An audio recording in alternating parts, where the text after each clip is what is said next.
Hello प्यारे बच्चों, ये है आपकी सामाजिक ज्ञान की वर्कशीट नंबर 4 जो आपको आज 2 अक्टूबर 2020 को करनी है। और आप सभी को गांधी जयंती की और शास्त्री जी के जयंती की बहुत बहुत शुभकामनाएं। आशा करती हूँ आप सब स्वस्थ हैं, सकुशल हैं।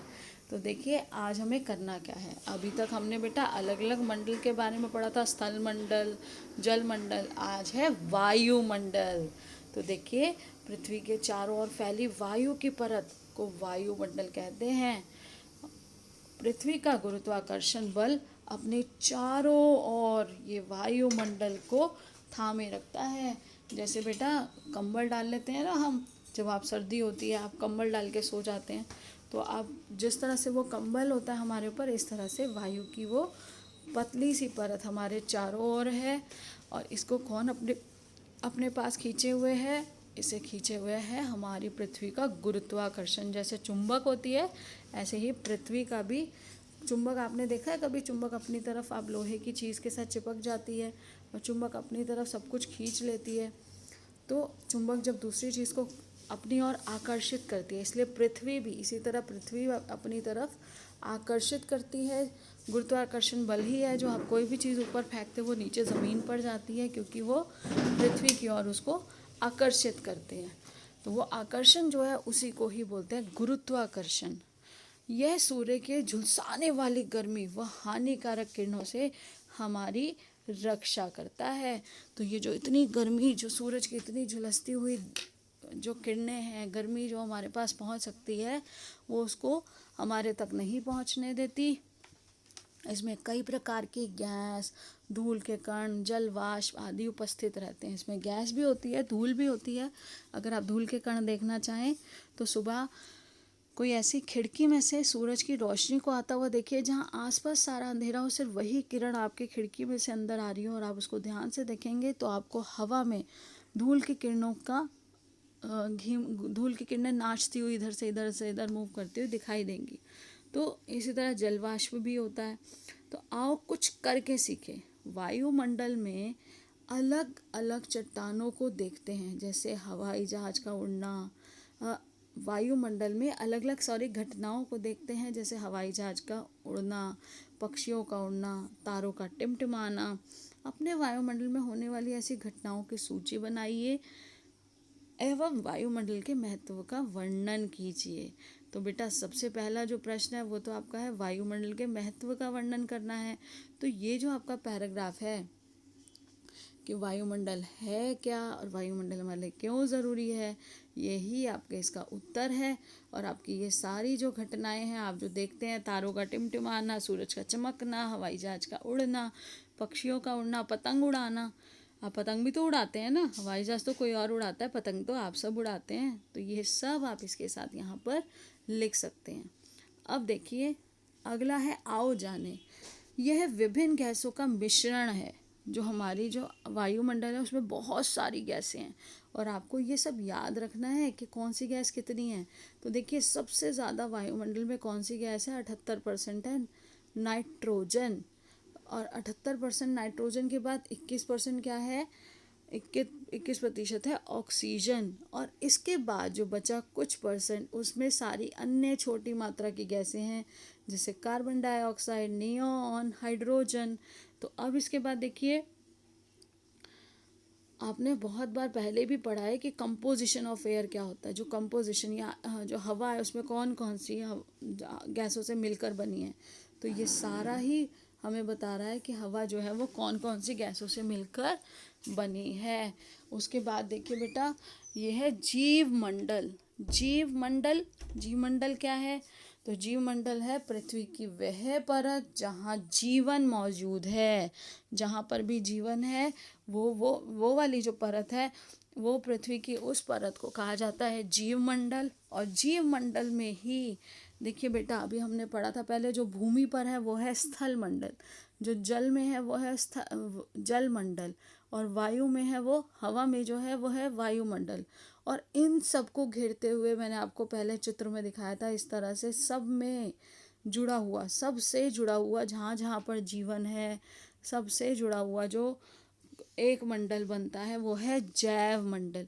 अब देखिए यहाँ पर हमें चित्र में क्या दिखाया गया है। देखिए ये पृथ्वी की परतें हमें दिखाई गई हैं, जिसमें देखिए सबसे पहले जो पृथ्वी के पास है, जो धरती के पास है, वो होता है क्षोभ मंडल। फिर समताप मंडल, जहाँ तापमान लगभग समान रहता है।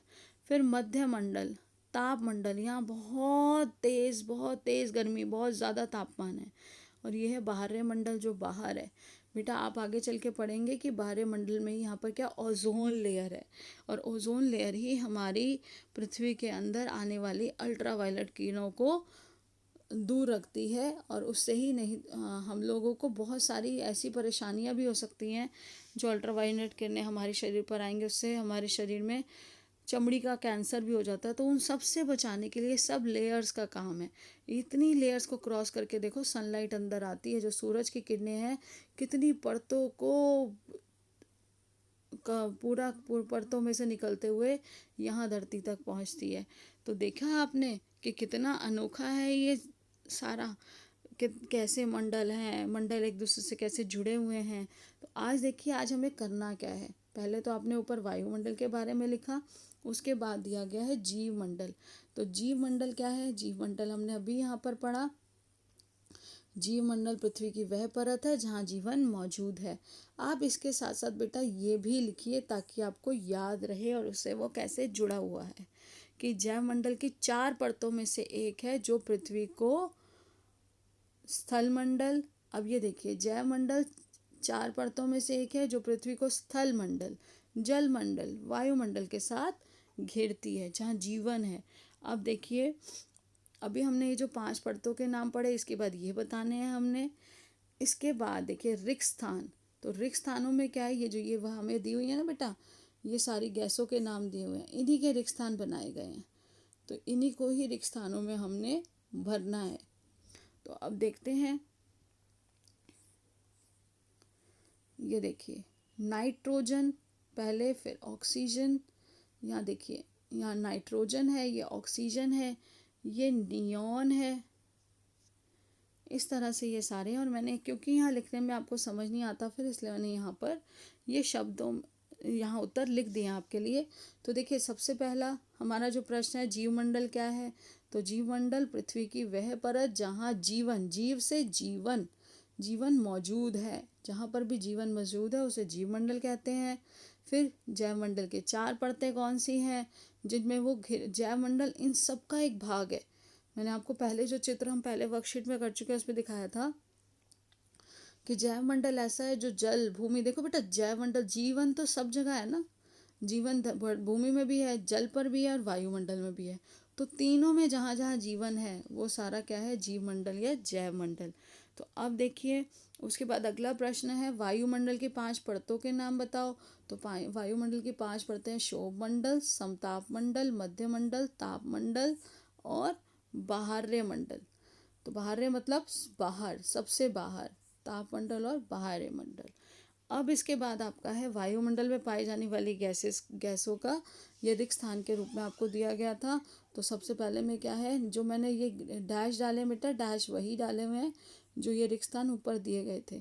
तो अब देखिए नाइट्रोजन पहला है आपका, नाइट्रोजन जो आप देखेंगे कितने प्रतिशत है, 78% है हमारे जो हमारी ये गैस हमारी जो वायु में, और ऑक्सीजन है 21%, यह है ऑक्सीजन। देन उसके बाद बेटा कुछ कुछ मात्रा में है कार्बन डाइऑक्साइड, और कार्बन डाइऑक्साइड के बाद देखिए आपको ये सिर्फ स्पेलिंग्स को फिल करना है, और इसके साथ अगर आप लिख देंगे कि ये कितने परसेंट है तो आपको याद करने में और भी आसानी होगी। और इसके बाद ये है नियॉन। तो बेटा यहाँ पे ये नियॉन है, ये नियॉन। अब इसके बाद देखिए हाइड्रोजन, हाइड्रोजन। इस तरह से आपको ये सभी के नाम लिखने हैं। और आगे बेटा आपको फिर इन्हीं जो लेयर्स बताई हैं, जो परतें बताई हैं ना, वायुमंडल की परतें, इनके बारे में भी आगे फिर आपको बताएंगे। और आशा करती हूँ आपने सबने अच्छे से ये समझा है और आप सभी बच्चे सुंदर सुंदर ये चित्र भी बनाएंगे। ये पढ़तो वाला जो चित्र है ये भी अपनी कॉपी में बनाइए, और जो ये सब ऊपर दिया जाता है वर्कशीट में, इसको भी कॉपी में लिखिए। आपके छोटे छोटे प्रश्न इसमें से बनाए जाते हैं। आपको इसी तरह से अच्छे से इसको काम को करके कॉपी में चित्र बना के समय पर अपनी मैम के पास भेजना है। तो खुश रहिए और इसी तरह से अपनी पढ़ाई को एंजॉय करते रहिए और स्वस्थ रहिए। धन्यवाद।